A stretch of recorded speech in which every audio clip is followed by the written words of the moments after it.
सोलापुरात श्री छत्रपती शिवाजी महाराजांच्या काळापासून चालत असलेल्या परंपरेनुसार मानाच्या तेली समाजाच्या वतीने श्री अंबाबाई श्री जगदंबा माता या देवस्थानाच्या वतीने श्री क्षेत्र तुळजापूर येथील अश्विनी कोजागिरी पौर्णिमा या पवित्र दिवशी होणाऱ्या छबिना धार्मिक विधीत सहभागी होण्यासाठी तेली समाजाच्या वतीने काठ्या पालखी आज संध्याकाळी 6 वाजता शुक्रवार पेठेतून प्रस्थान करण्यात आले। प्रारंभी दोन्ही देवस्थानाचे समाजाची कुलस्वामिनी अंबाबाई जगदंबा मातेच्या मूर्तीची पूजा मान्यवरांच्या उपस्थितीत करण्यात आली।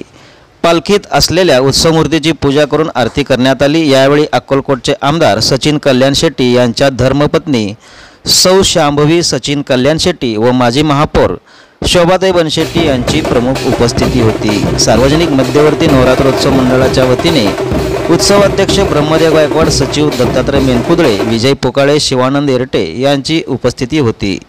श्री जगदंबा श्री अंबाबाई या देवस्थानाच्या श्री क्षेत्र तुळजापूर येथे पौर्णिमानिमित्त पायी जाणाऱ्या मानकऱ्यांचा सन्मान सार्वजनिक मध्यवर्ती नवरात्रोत्सव मंडळाच्या वतीने सन्मान करून महाराष्ट्रातील व देशातील आलेल्या अतिवृष्टीमुळे अतोनात नुकसान झालेल्या शेतकऱ्यांना आधार द्यावा, आलेला संकट दूर करावा, शासनाने सर्वतोपरी मदत करावी अशी साकडं श्री तुळजाभवानी मातेच्या छबिनासाठी निघालेल्या या मानाच्या देवीच्या चरणी सार्वजनिक मध्यवर्ती महामंडळाच्या वतीने प्रार्थना करण्यात आली।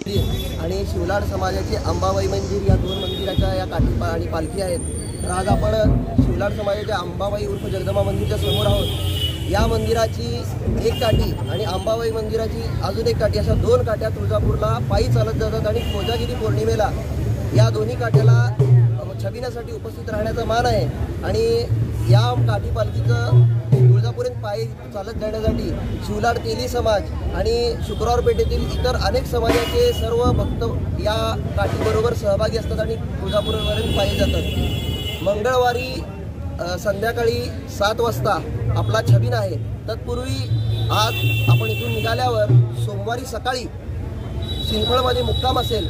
पूर्ण दिवसभर मुक्काम झाल्यावर मंगळवारी सकाळी 7 वाजता सिंदफळवरून जुन्या डोंगर मार्गाने काठी आणि पालखी दोन्ही मंदिराच्या या जुन्या डोंगर मार्गाने तुळजापूरमध्ये प्रवेश करतील। तिथं गेल्यावर प्रथम शिखर दर्शन जे तुळजाभवानीचं होतं तिथं शिखर दर्शन घेतल्यावर तुळजापूरच्या नगर परिषदेकडून या दोन्ही मंदिराच्या विश्वस्तांचा आणि मानकऱ्यांचा सत्कार होतो। छत्रपती शिवाजी महाराज यांच्या काळापासून चालत आलेल्या परंपरेनुसार आज शिवलाड समाजाच्या या दोन्ही जगदंबा देवीची पालखी काठी आणि अंबाबाई देवीची काठी पालखी यांचा तुळजापूर येथे छबिन्यात स्नान असलेल्या या काठीचे प्रथमतः आम्ही इथं स्वागत केलं आहे। आणि मध्यवर्ती सार्वजनिक मध्यवर्ती नवरात्र महोत्सव मंडळाचा अध्यक्ष म्हणून मी ब्रह्मदेव गायकवाड व माझ्यासोबत असलेले विजय पोकाळे, मेनकुदळे साहेब यांच्या वतीने आम्ही या काठी पालखीचं स्वागत केलं आणि त्यांचा प्रमुख मानकऱ्यांचा सत्कार केला।